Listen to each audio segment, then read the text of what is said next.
So, a very good evening to all of you, and welcome to the 254th session of CENTA's webinar series for teachers. I hope you all are doing great. CENT Talks, facilitated by global facilitators, aims to offer extensive exposure to the CENTA teacher community, focusing on their optimal classroom practices and professional development. Therefore, we anticipate your active registration for these sessions, wholehearted participation by sharing your insights, engaging in polls, and posing questions, and more importantly, providing critical feedback to enhance the sessions. And the topic for the today's webinar is 21st Century Education, a Paradigm Shift. And the facilitator for this session is Dr. Pooja Jain. Welcome, madam. Dr. Pooja Jain is a passionate educator, public speaker, and avid traveler. Is a senior English teacher, house mistress, and coordinator of pastoral care at the Delhi College, Indore. With over 15 years of experience, she has served in various roles at the Assam Valley School and other institutions. She holds advanced degrees in English literature and is pursuing a professional doctorate in education. Dr. Pooja Jain conducts numerous online sessions and master classes emphasizing diverse character focused education. Welcome, madam. And before I hand over the session to the facilitator, I would like to inform all teachers that they will receive participation certificates for the session. So please fill out the feedback form that will be shared with you towards the end of the session. And one more thing I want to add here is that there is an important announcement towards the end of this session. So please stay tuned till the end. Don't miss it. May I, Madhusudan? Yes, ma'am. Good evening, everybody, and welcome to this Center Talks edition of 21st Century Teaching, Learning, and Education, a Paradigm Shift. So I'm sure all of us are educators here, and all of us know what education is. Education was in our times when it was a few years ago, and what education has become today in the 21st century, especially when we talk about technological boom.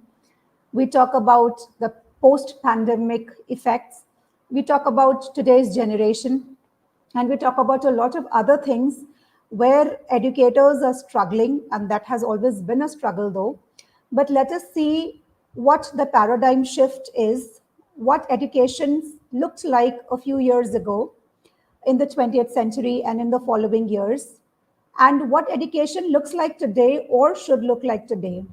So my talk is going to cover up the paradigm shift, a little peep into the 20th century education and style teaching learning, a little peep into the current system of education teaching and learning with technology and globalization and internet and active teaching learning and flipped classroom and strategies and formative assessments and Bloom's taxonomy, and a little peep into Bloom's taxonomy and the lesson plan template, a few strategies, what a 21st century learner looks like, what a 21st century teacher looks like, and then let us see how far and how much we can go ahead, right?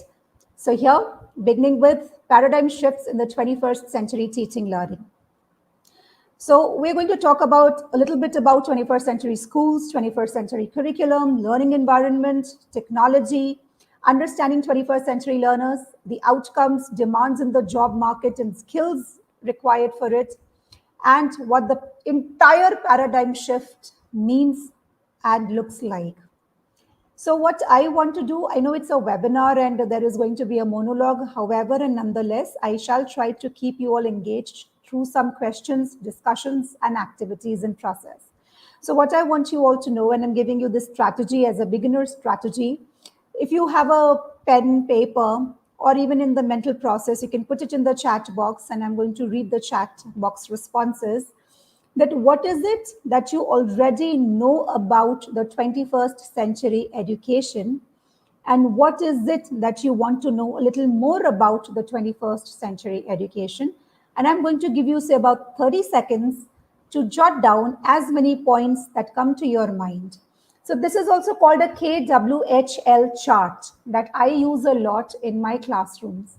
So KWHL chart meaning, what do you already know? What do you want to know? How will you find out what you want to find out? And towards the end, after the topic is covered, what have you learned? So this is one of the strategies that I am giving you called the KWAT chart. So I will pause for 30 seconds before I move on. I've given you a task which says, what is it that you already know about the 21st century teaching learning? And what is it that you want to know more about 21st century teaching learning? You can write it in the chat box. You can write it on a pen and paper and then type it out in the chat box, and I'm reading your comments. So technological support, art integrated learning, holistic development, engaging students, activity-based learning, learner-centric, applications in education. Absolutely correct. Technology is important to prepare students for global world and for tomorrow. Right. Constructive education, the 4 C's of education, collaborative learning, critical thinking, digital and technology based. 21st century learning focuses on experiential learning, 360-degree assessment, a student center, a policy that helps students, NEP, holistic development, wonderful, amazing.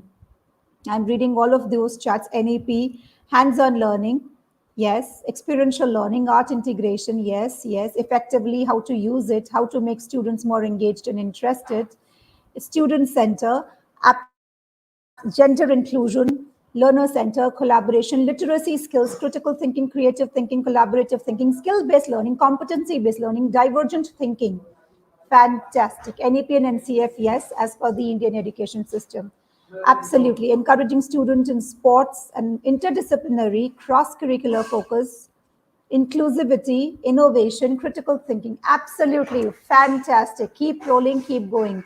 So I think we are bang on in understanding that the 21st century's education primarily talks about from the teacher focus to the student focus, from teacher centric to student centric, from the rote learning to skill based learning and competency based learning, right?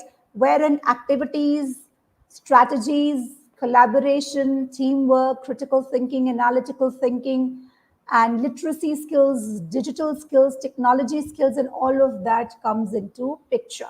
I'm sure you must have heard of John Dewey. And John Dewey said that if we teach children of today how we were taught yesterday, we will rob them of tomorrow. Meaning to say that children of today are very different. Their demands are different. Their desires are different. Their aspirations are different. Their needs are different. Their requirements are different.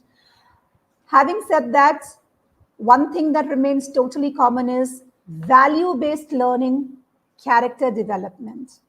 Character development and character-based learning and value-based learning was prevalent primarily then and is prevalent now. However, we want to make our children good in communication, creative. They should be socially, personally, economically, politically, locally, globally, adept at all levels is our motive and intention.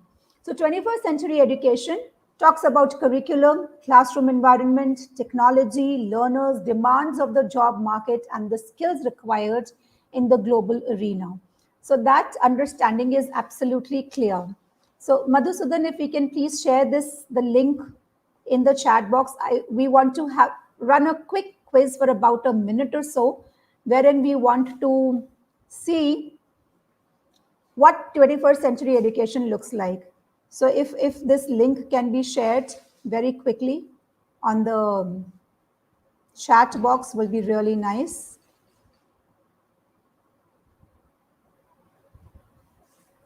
So I would appreciate Center team has shared this link.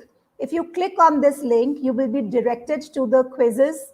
And I have prepared a little quick quiz for you all to understand the skills required for the 21st century education to begin with, before we move on and I share my insights and delve a little deeper into the topic. So when you click on this link, it'll direct you directly to the quiz, and I'm going to play that. So I'm waiting for about 15 seconds. And if all of you can quickly click on the link, and it will show on my screen who has joined and who has not. So yes, wow, oh my goodness. This is super. Around 200 people have already joined the quiz. Great. That sounds interesting and exciting. I've never had so many people joining my quizzes ever. Wow. And I can see and I can read in the chat box people from various parts of the country, various parts of the globe, and this is so exciting and thrilling. So I'm going to wait for another 5 seconds, and then I'm going to start the quiz. People can join in even at their own pace.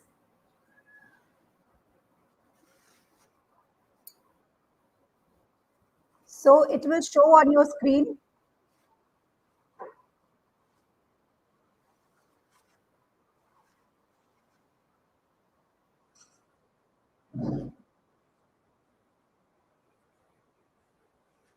Yes, come on, I can see responses pouring in.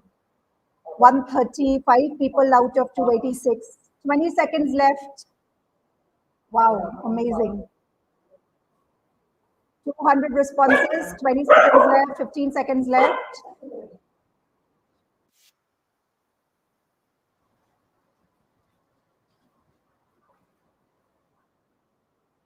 Right, great.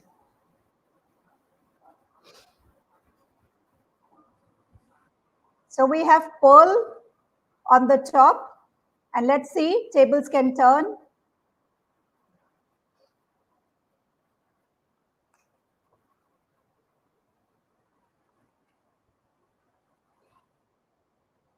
Wow, amazing.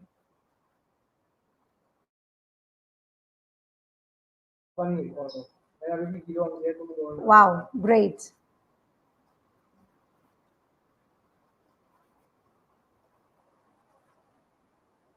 Okay, next question.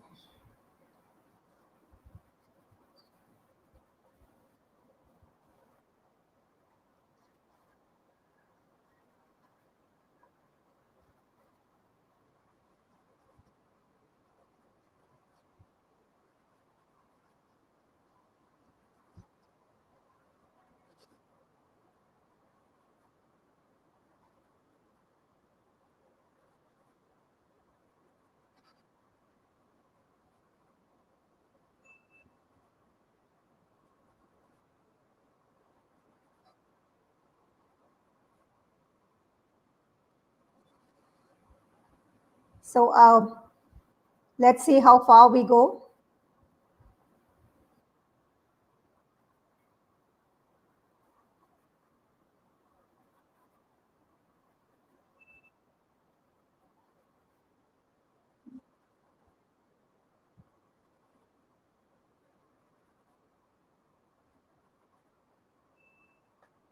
This is interesting, amazing.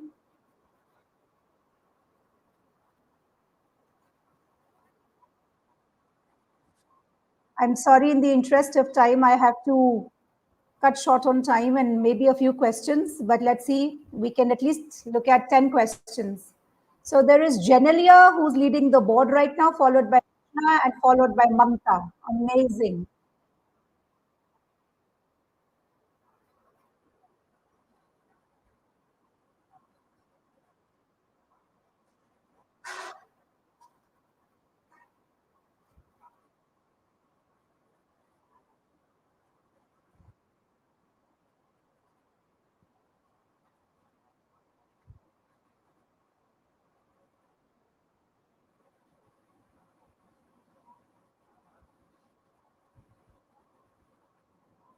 Genelia is still on the top and followed by Sunny and Rachna still in the third position.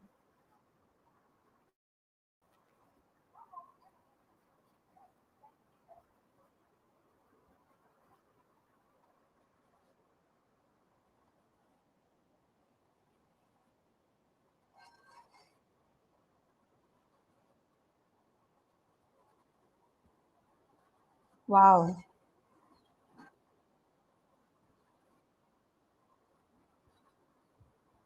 Over 400 people have joined the quiz.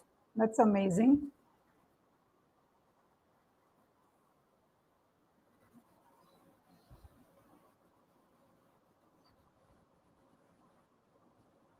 Genelia is still on the top, followed by Rachna now. Interesting.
All right, great. And two more questions to go. So this is the second last question. Your chance to be on the top of leaderboard. Genelia still rules the leaderboard.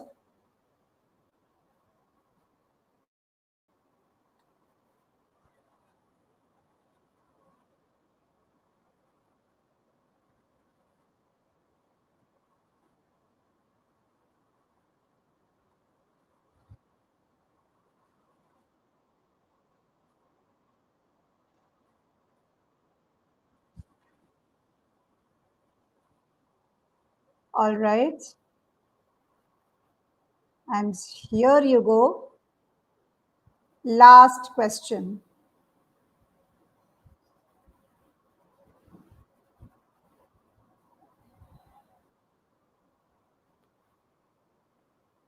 And I will end this question in 15 seconds.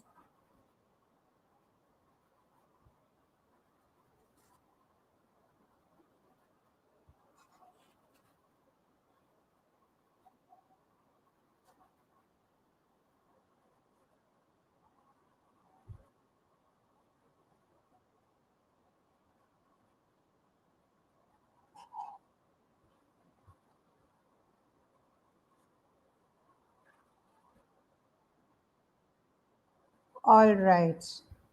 And let us see the leadership board.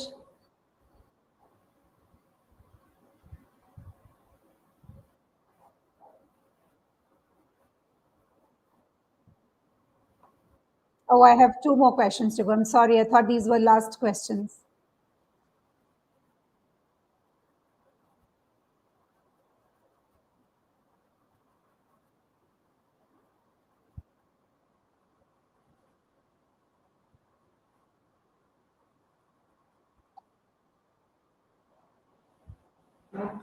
And this is the last question.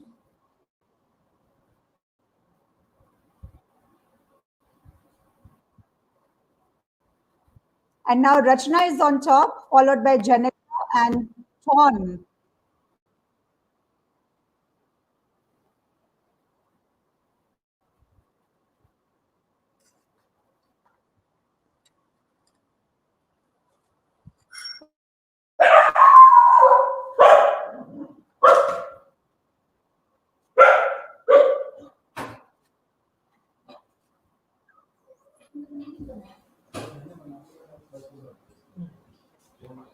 All right.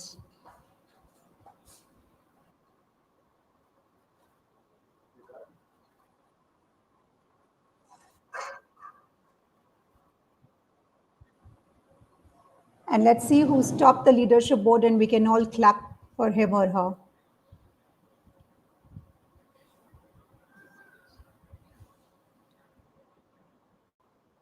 So I have Victoria in the third position, Tawn in the first position, and Rachna in the first position. So Rachna, Tawn, and Victoria. And we can all clap for them, right? A virtual clap, of course. So let's move on. Thank you all for participating. Tawn, congratulations. Rachna, congratulations. And Victoria, congratulations. So let's look at how education looked like in the 18th, 19th, and 20th centuries, right? So we know that when we're talking about the 18th century, we're talking about agriculture, we're talking about family-based enterprises, a lot of homeschooling, a lot of kids worked for home and at home, and they were engaged here and there and cross-generationally. And adults would also learn from kids. And then we still have children in families who contributed at all levels financially and economically, right?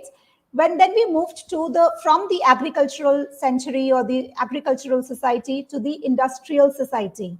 So when you're talking about the 19th and 20th centuries, right? So we talk about industrial revolution, we talk about industrial economy, we talk about job and wage and salary based enterprises, and then children started going to schools, low level dangerous jobs, but they were engaged even then cross generationally, and kids learn from adults within their age and divisions and areas, and still they contributed to whatever they could.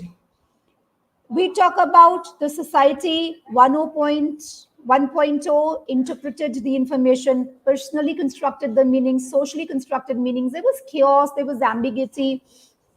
People were a little confused. They didn't know what to do, what not to do.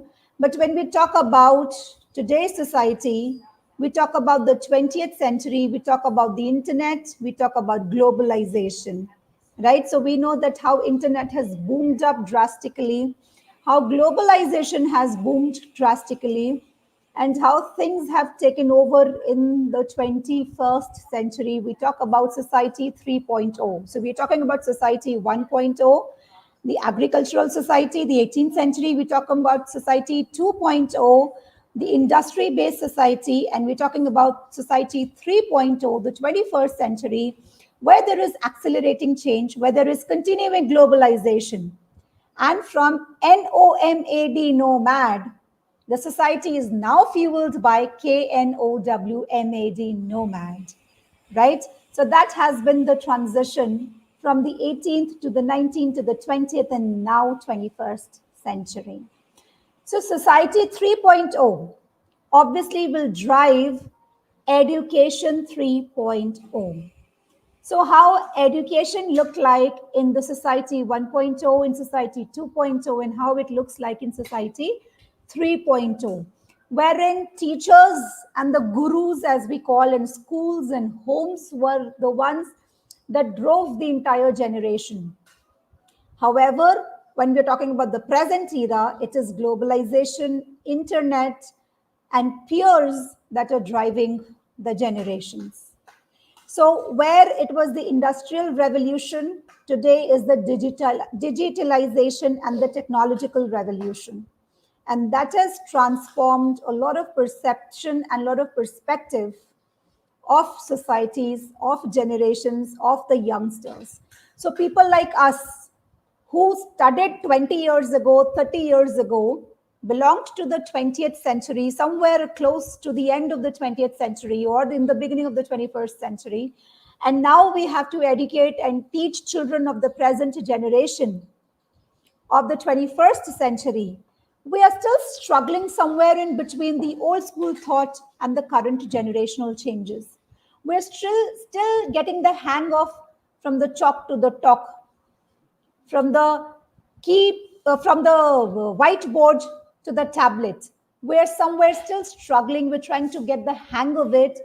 I would say that, all right, thanks to the pandemic, somewhere because of the pandemic, technology came into picture and perspective, and we were still able to get the hang of it. But now we cannot do away with it. So the question arises, ladies and gentlemen, shall we live in the past and do what was done, or we create the future? In which paradigm do we place ourselves, our children, the adults, and where does each one of us fit in? Us and them, we educators, parents, and the children. So what is this paradigm shift all about? What is it that we are talking about, the 20th century moving towards the 21st century? And the question keeps on striking again, that what is it that we want to do, bring forward and bring forth? Do we need to be stuck where we were? Or do we need to step into the world that holds out for the future generations? Or even better, is to strike a balance. To take what is required from the times gone by, like I said earlier also, values and character is something that can never get out of fashion. Discipline is something that can never go out of fashion. So when we talk about sticking to what was then and to taking from the best of the old, I personally feel that value based education and character based education is something that should stick on. When we talk about creating a future or recreating the past into a better future, I would rather talk about technology, competency, skill, cross curricular focus, interdisciplinary focus, and letting the learners take on the stage. And that is how we will blend everything and make the best of everything. Moving on, ladies and gentlemen, let's talk about and understand nicely and properly what does paradigm, the word, the term paradigm itself mean. So paradigm shift is defined as an important change that happens when the usual way of thinking or about doing something is replaced by a newer or a different way. So as educators and teachers, we keep on using this term paradigm, but what is it actually? And where does it fit in today's scenario? So a paradigm shift is something which means an important change to occur when we are trying to do something in a newer and a different way. Now let us look at the paradigm shift for 21st century education. So how education looked like earlier and how it looks like now. And what are the things that we need to stick on to, cling on to, hang on to, and what are the things that we need to change, revisit, revise, revive, and take it forward. So we are talking about time-based education. We are talking about outcome-based education. We are talking about rote learning, memorization, and discrete facts. We're talking about focus, what children know, what they can do with what they know, and what are the details likely to be forgotten and let it be. We're talking about the lots, that is the lower order thinking skills in Bloom's taxonomy. And here we're talking about metacognition, that is the higher order thinking skills of Bloom's taxonomy. We're talking about text driven content. Here today we're talking about research driven content. Earlier it was passive learning, active teaching, passive learning. Now we are talking about active learning. So these are some of the things that are hugely different from in today's time than what it was earlier. We're talking about the bound classrooms and the walled classrooms, but today we're talking about global classroom. Children can study anywhere, anytime. Environment matters. We're talking about teacher-centered teaching learning. Today we're talking about student-centered teaching learning. In the earlier times, we talked about little to no student freedom. Today, we are talking about flipped classrooms. We're talking about active teaching learning strategies. We're talking about competencies and skills development. So, which means that students need to be given choice and freedom. They need to be held responsible and, more importantly, accountable for what they learn, what they produce, what is their results and development and growth. Earlier, we talked about discipline problems where there was hardly any trust and little student motivation. Today, we are talking about partnering, collaboration, where the parents, the teachers, the school, and the children come together as partners, stakeholders, and collaborators. There is high level of motivation and encouragement. There is absolute mutual respect that has to be given. I wouldn't say that there are no discipline problems in today's learning styles and education. There are. There are those learners who will always be resistant, reluctant. There will be disciplinary actions. There will be disciplinary issues. There were earlier. There are today. There will always be when we are talking about children. Earlier, it was fragmented curriculum. Today, we are talking about integrated curriculum, cross-curricular focus, and interdisciplinary focus. Earlier, we were talking about grades, formal assessments, summative assessments, report cards, records. Today, we are talking about performance outcome. We talk about summative assessment, yes, to grade and assess the child, but we're also looking at class tests, unit tests, and formative assessments to build the gap, to bridge the gap, to have the learning intention meet the learning outcome. And through these small assessments and small tests, we can bridge the learning gaps. So wherein our learning objectives and intentions can come into picture and produce results, and the learning outcomes can be met. So through these small tests and assessments, we can build in the learning gaps. We were earlier talking about assessments for marking purposes. Now we are talking about assessment as an important means of instruction to gauge learning outcome and build learning gaps. Earlier there were low expectations. Now we have high expectations because the competition is so tough. There is cutthroat competition, jobs, skills, the world is out, and our children have to become global learners and global citizens, trying to fetch their way and trying to carve a niche for themselves. Earlier, teacher was the judge, and nobody else could see the student work. Now, self-assessment, peer observations, other metrics, and other authentic methods of measures of assessments have come into picture. Earlier, curriculum was meaningless and irrelevant to children. Today, curriculum is related, connected, and relevant to student interest, experience. So we're talking about relatability, we're talking about relevance, and we're talking about making connections with the self, making connections with the real world, making connections with another text. And that plays a huge role in developing and enhancing the student interest when it comes to teaching learning. Earlier, print was the primary vehicle. Today, performance, project, social media, multiple forms of media can be used to perform and to assess. Student diversity was ignored, but today we're talking about no child left behind. We're talking about individual personalized attention. We're talking about student inclusivity, gender inclusivity, student diversity, mental health, and physical growth. Earlier, students just followed orders and instructions because teacher was the center of attraction and center of stage. Today, students are empowered.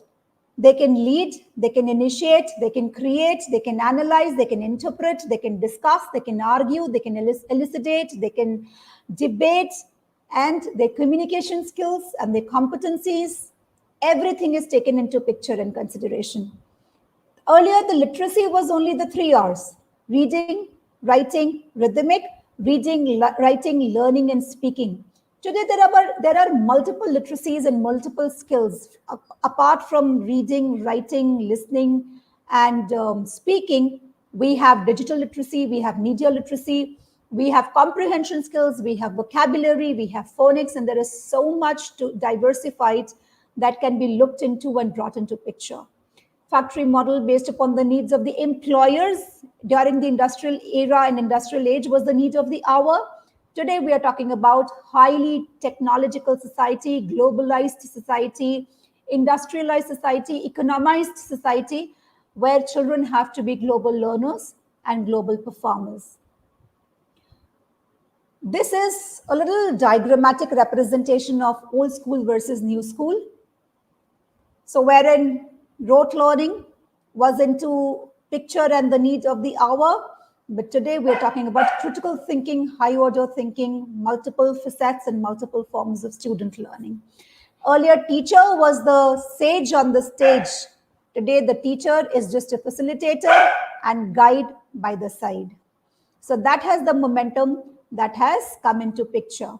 Earlier, everything was time-based. Today, it's mastery-based, instructor-centered, student-centered, predetermined curriculum, customizable curriculum. We're talking about individualized learning, personalized attention, lecture-based teaching, experiential learning, grades and credits, demonstration, standardized assessments, performance-based assessments, degree-focused, skill-focused, fixed cost, affordable, variable cost, rigid schedules, flexible schedules, adaptive schedules, adaptable schedules.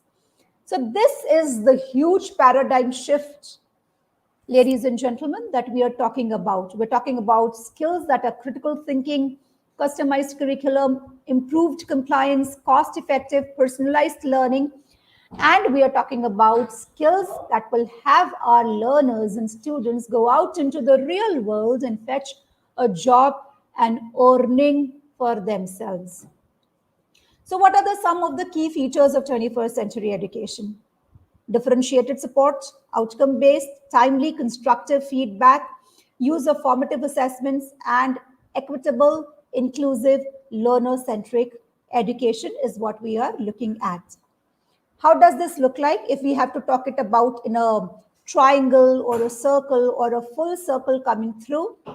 We design a curriculum, we strategize the curriculum, plan it out and strategize out and transact it, and then we assess, followed by a proper feedback. So these are the 4 steps that any 21st century classroom would look like, should look like.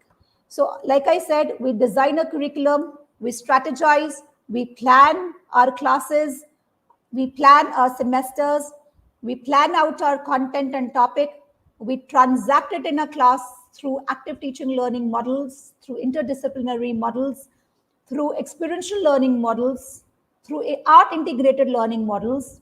We assess not just in the form of summative assessments, but we also talk about formative assessments, and then we gauge, evaluate, and give timely, consistent, positive, critical feedback for the learner to work upon, improve, and this is how learning gaps can be bridged. So how do we know when our students really understand what we have taught? So according to Bloom's taxonomy, when they can explain, when they can interpret, when they can apply any sort of learning into new unfamiliar context, when they can demonstrate perspectives, when they can interrelate and make connections. Like I said earlier also, relatability, relevance, and connections are of prime importance. Very, very important. So when our children are able to relate, when they think that everything that they have learned is relevant, and when they can apply, interpret, analyze, create, and compose, and connect, learning teaching has taken place. Right? So let us reflect for a moment on our own pedagogical strategies and instructional methods, and let us see how never, sometimes, or always we are. So do we check if our students have understood all prerequisite topics before starting a new topic? Do we pause during our lessons and ask questions to keep checking our students, what they have understood, where they have doubts? Do we plan activities and questions in a manner which is beyond the textbook so that the students are applying what all they have learned and how much they have learned? So this is a checklist and a checkbox for you to understand and analyze. So you can just mentally or on a piece of paper, just see the never, sometime, always concept and see whether you can do this or not, whether you do it or not. I'll give you a 30 seconds pause to read through these questions and understand. Never, sometimes, always. So let us look at very quickly what are the 21st century skills every student needs to survive and succeed in today's world. Today's 21st century learner has to be inquirer, inquisitor, communicator, appreciative of diversity, kind and compassionate, courageous, risk taker, tenacious and resilient, reflective and responsible and accountable and answerable. Right? So these are some of the skills, some of the character traits of 21st century learner that we can think of. They need to be questioning and asking. They need to be communicating. They need to be appreciative of diversity and be inclusive. They need to be kind and compassionate. They need to be brave, courageous, honest, and truthful. They need to be venturesome, adventurous, and risk-taking. They need to be tenacious and resilient. They need to reflect on their own performance and task, and they need to be responsible, sincere, and accountable for all that they do. And these are some of the character traits and features of a 21st century teacher. Learner-centered classroom, project-based learning. We ourselves have to be adaptive, and we ourselves have to be ever learners. I mean, we cannot stop learning ourselves. We need to be inquisitive of our own selves. We need to be global thinkers. We need to be collaborators and connectors. We need to be innovators. We need to be sensitive towards cross-cultural differences and gender-based differences, or people who are there in front of us in our classrooms. We need to build partnerships and alliances beyond classrooms. We just don't teach the subject, we teach the student. So content delivery is not the only thing that we need. We need to go beyond content and teach the students.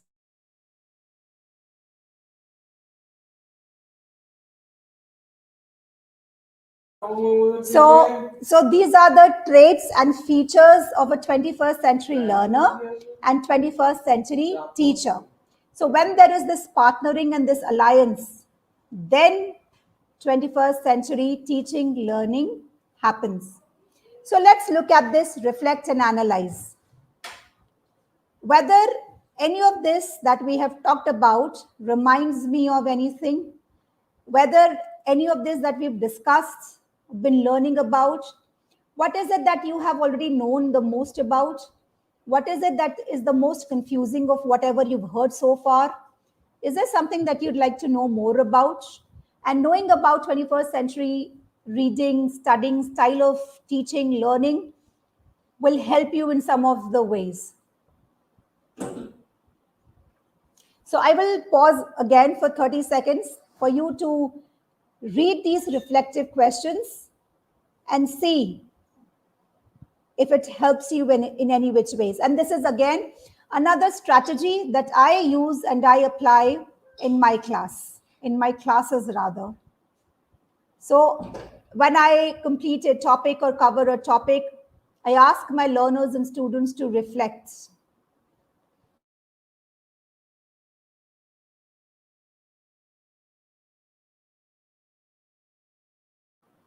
So have a look at it. You can jot this down. You can see how you can take it forward in your own classrooms. Some of these reflective questions. Now the question is how to teach these 21st century skills. Make it relevant, teach through disciplines, develop higher order thinking skills, encourage transfer of learning, that is peer learning, address misunderstandings, doubts directly, promote collaboration and teamwork, foster creativity and critical thinking, create and provide opportunities, relations, connections, relevance. That is something which is very, very important. So these are some of the ways that we can teach 21st century skills through. Moving on. So when applying any of these strategies in our class, we need to be sure to ask ourselves, will all of this be engaging and exciting? Can this activity deploy formative assessment strategies? Is the student placed at the center of the teaching learning strategy? Will this encourage my learners and students to discuss a topic with one another, peer assessment, peer tutoring, peer learning, sharing, transfer of skills and knowledge? Will this encourage the students to, am I giving students the opportunity to reflect? Is this activity getting my students to think deeply, critically, and about a topic or lesson, which is simply just a comprehension exercise? So are we inculcating, instilling, or revisiting those 21st century skills? And are we looking at the student as critical thinker, analytical thinker, collaborator, team worker, peer tutor, peer assessor, and peer analyst? And then we give them the feedback. to make it and bring it to a whole circle. Moving on. If we talk about 21st century challenges in learning and teaching, we have an academic curriculum, we have an extended or embedded curriculum. So when we talk about academic curriculum, we talk about facts, we talk about tables, we talk about geography, history, spelling, pronunciation, reading, writing, learning, comprehension-based skills. But if we talk about extended curriculum or embedded curriculum, we are talking about character development, we're talking about emotional intelligence, we're talking about social awareness, we're talking about employability skills, we're talking about leadership skills, we're talking about multiple intelligences, we're talking about teamwork, thinking, and diversity skills. So these are some of the things that we are constantly talking about when we talk about today's curriculum, embedded curriculum, extended curriculum. So curriculum is what we transact, and instruction, strategy, or pedagogy is how we transact. So what we transact is a traditional curriculum, that is mathematics, languages, arts, sciences, social sciences, all of that. But how we transact is the lesson-based approach, where we're talking about the brain book buddy, where we're talking about elements of effective instruction, where we're talking about character education, cooperative learning, multiple intelligences, leadership skills. We're talking about social skills and emotional awareness. We're talking about differentiated instruction, formative assessment.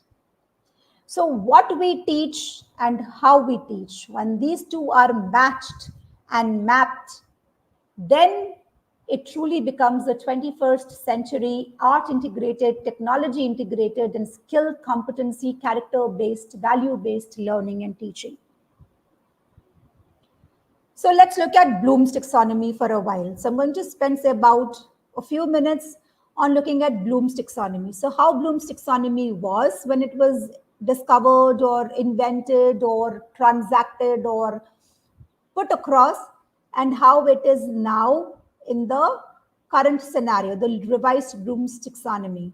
So from the noun part, it has moved to the verb part. The switch is, we now talk about the lower order thinking skills, that is remember and understand. We talk about the middle part where it is application and analysis based. And then we talk about the high order thinking skills when we talk about evaluate and create. So we need to understand when we are designing papers, we are designing assessments, we need to understand that there should be something for every child, every learner. There should be lots questions also, there should be hot questions also, there should be remember questions also, and understand questions also, and apply questions also, and create questions also. So everybody should feel that there is something for each one of them. So let's look at Bloom's taxonomy a little more in detail. So we are talking about verbs that are used in Bloom's taxonomy. We are talking about creating questions in Bloom's taxonomy, from Bloom's taxonomy. We're talking about formative assessments, summative assessments, MCQs, and questioning technique when we are talking about Bloom's taxonomy. So we can have a quick look at it, and all of this is Bloom's taxonomy chart and pyramid is available on the internet. You Google it up and you'll find a lot of images of Bloom's taxonomy, verb-oriented images on Bloom's taxonomy. That is there flooded, the internet is flooded with it. So I've just taken up the basic model of it, and where verbs can be used to design our instructions, our strategies, our pedagogies, our assessments, and then followed by our feedback. Now, I want to also share with you something called a lesson planning, right? So just give me a moment and I'll share my document. So this is something that I use in my class. I just hope that the document is visible. Yes. So this is how I design, I mean, just a template. This is just a template. There is no hard and fast rule that you have to follow this, but just to make instructions a little easier, a little better, strategies a little easier, a little better, This is how I design my lesson plans. You can make it daily wise, you can make it weekly, you can make it unit wise, topic wise, comprehensive lesson plan. I will move to the learning intentions and learning objectives, learning goals, and learning outcomes, and the transaction part, right? So, beginning with learning objectives and learning goals or learning intentions. So, this is what an instructor intends or aims to do. Now, when we're talking about learning goals, objectives, and intentions, we need to keep it in mind that it has to be smart, specific, measurable, achievable, relevant, and time bound. No learning objective in a lesson plan can go on and on and on forever without having an outcome, without having students to have measured what they have achieved, without it being specific, or without it being relatable and relevant. So we as instructors, we formulate our own learning goals and objectives and intentions, not too many, topic based, specific, achievable, followed by a learning outcome, followed by a formative assessment, followed by a feedback and reflection. And that is how the entire unit comes to a full circle. So what we can do is we can use some of these verbs from Bloom's taxonomy in order to frame our learning objectives that students will be able to identify, discuss, describe, define, revise, classify, locate, label, plan, compile, apply, assess, demonstrate, predict, solve, use, critique, elucidate, interpret, or evaluate, or compose maybe. So this is an important part of the lesson plan of any topic, any unit that needs to be focused upon, because till the time we are clear is what we want from our learners, we cannot be clear or expect our learners to achieve a particular thing or have a particular outcome. So this is about learning objectives and intentions. Let's look at learning outcome. So learning outcome has a holistic view. The overall purpose of the goal, what a learner will be able to do as a result of the intention, participation, activity, and strategy. So say towards the end, the student will be able to create, compose, answer the questions, frame their own questions, or complete a particular task or activity by the end of the unit. So intentions and objectives is something that we prepare at the beginning of the unit, and outcome is something that comes towards the end of the unit, what the learner will be able to do. And anything that lies in between is the learning gap.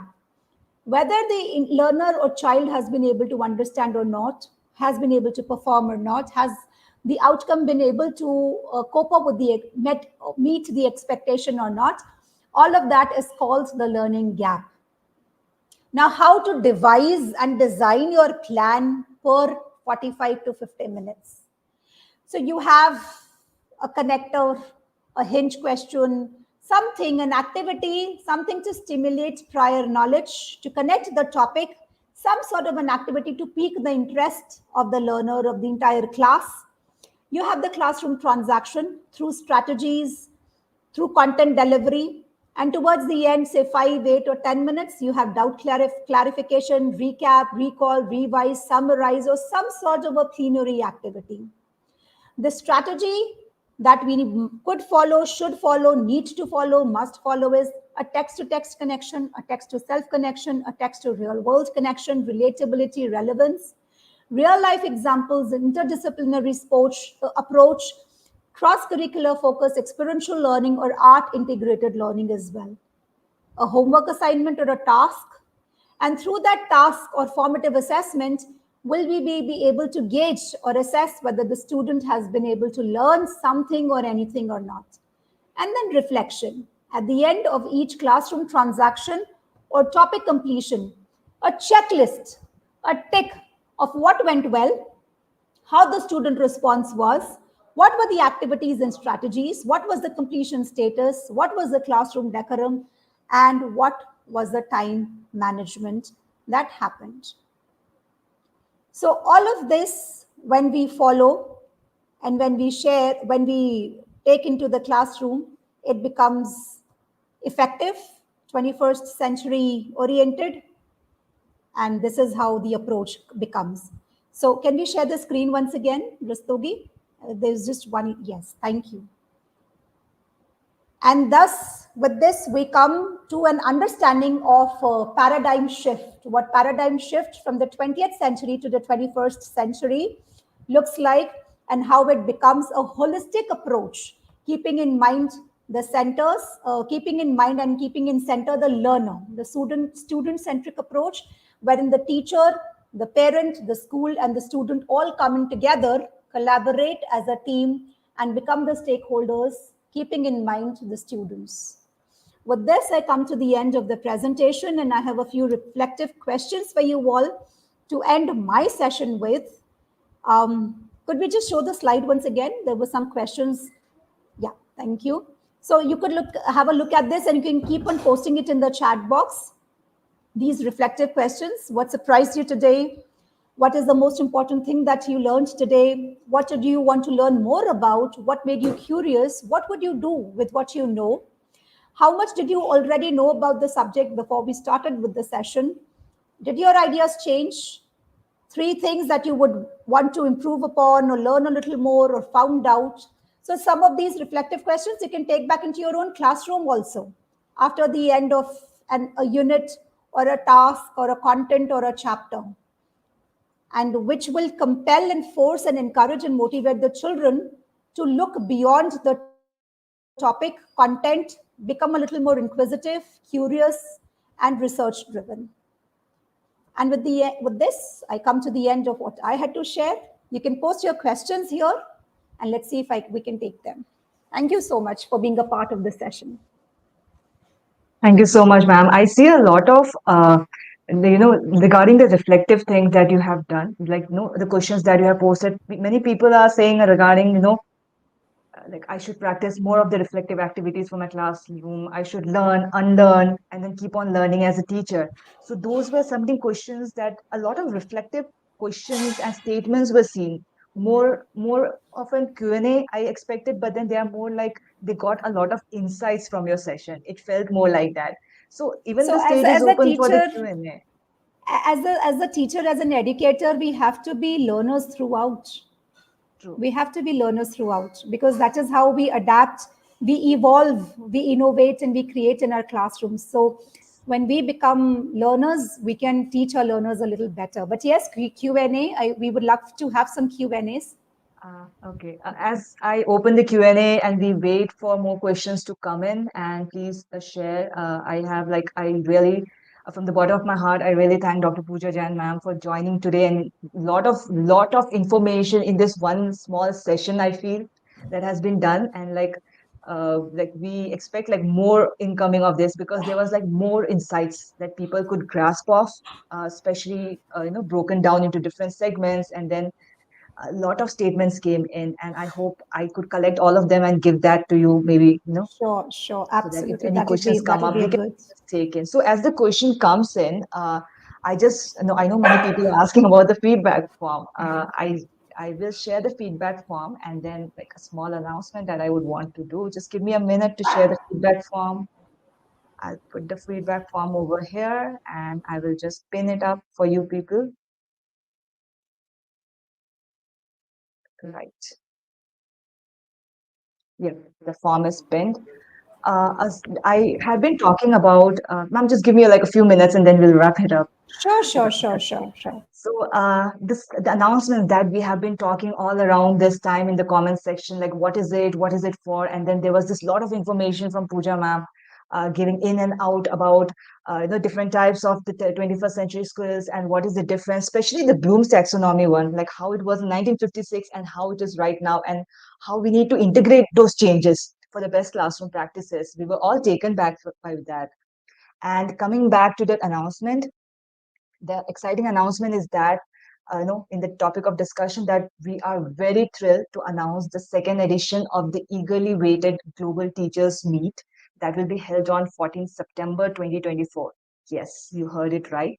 The Global Teachers Meet presented by CENTA to be held on 14th September 2024.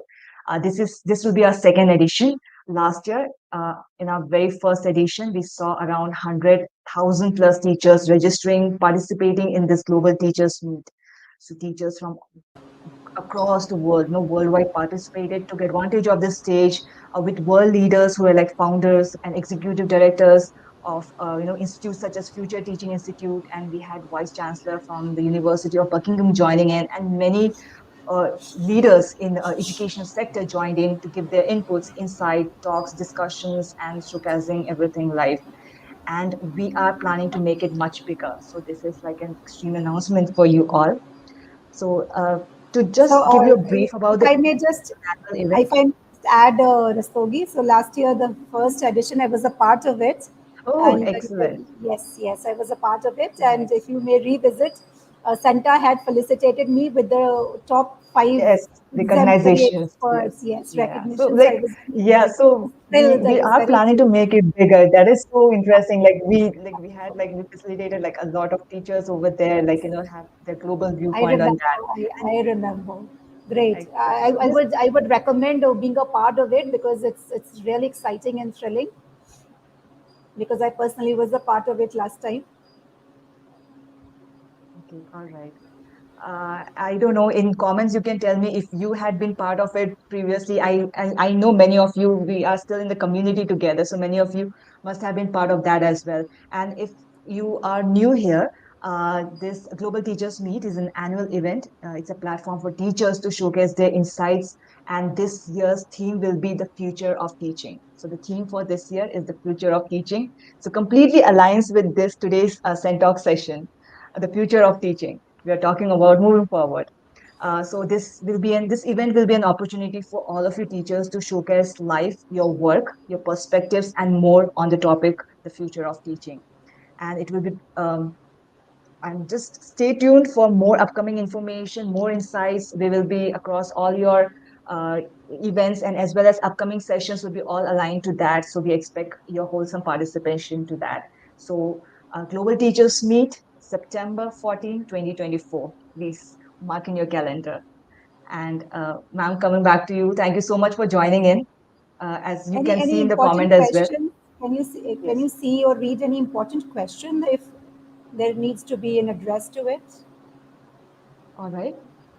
I can see a question. Share your views on what should be the ideal strength of a class so Mhm. that we can properly do the 21st century teaching learning.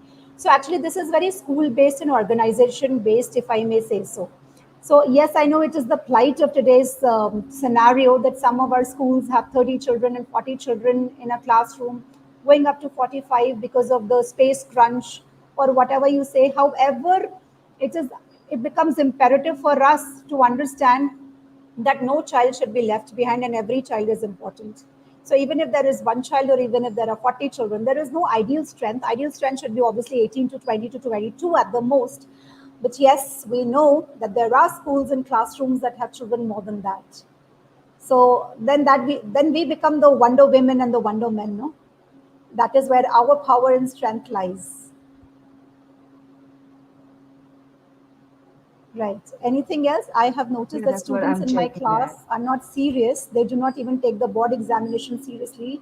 Any suggestions? That is a huge problem, if I may say so. You know, there are a lot of my own children, and like I said, because of the distractions, the 21st century is also a century of distractions and a lot of comfort. So children, the screen and the technology and so much has taken away from the children reading habits and communication skills. And that is why again we need to make connections. And there are some things that we need to hold on to, cling on to. Character development, academic seriousness is something that we cannot let go at all.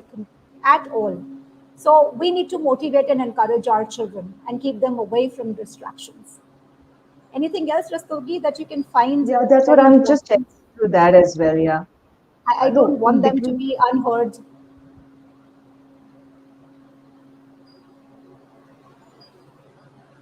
there were questions, but then they were more on the Yes, reflective yes, part that we should do about this yes, one. yes. I'm just checking. We'll just wait for another Yes, one there minute or is so, please. one question. Since you're an expert teacher, how do we assess the 21st century learners and the great strategies for variety? So, when we're talking about assessing the 21st century learners, I talked briefly about formative assessment and feedback. So, one we have a summative assessment, and it's a whole different topic altogether. So, one we have a summative assessment that leads to the grading and report card of the children But when we talk about formative assessments, those are short and small term tests. You can do it 5 minutes, 10 minutes, 5 marks, 10 marks in your own classroom time, in your teaching time, to gauge the learning gap and to see whether your learning intention meets the learning outcome or not. So, formative assessment is a great way of assessing children and giving continuous and consistent feedback, actually.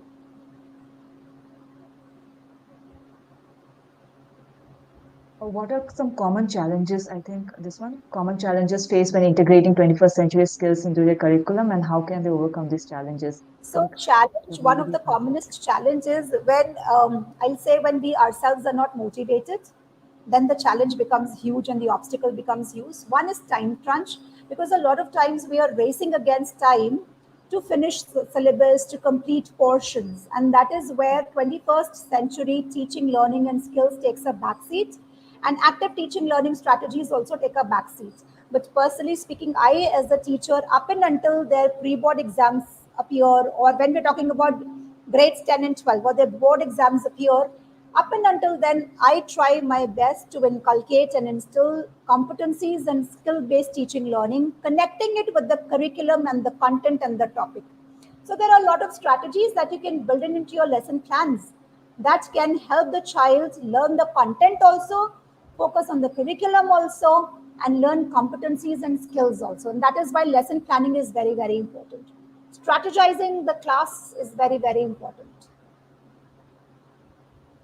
What is your opinion about homework? Aruna Shankar ma'am has asked. So, personally speaking, as a parent and as a teacher, I feel homework is important, because otherwise, what will children do back at home? Now, like I talked about distractions in today's time and age, right? There is so much of distraction.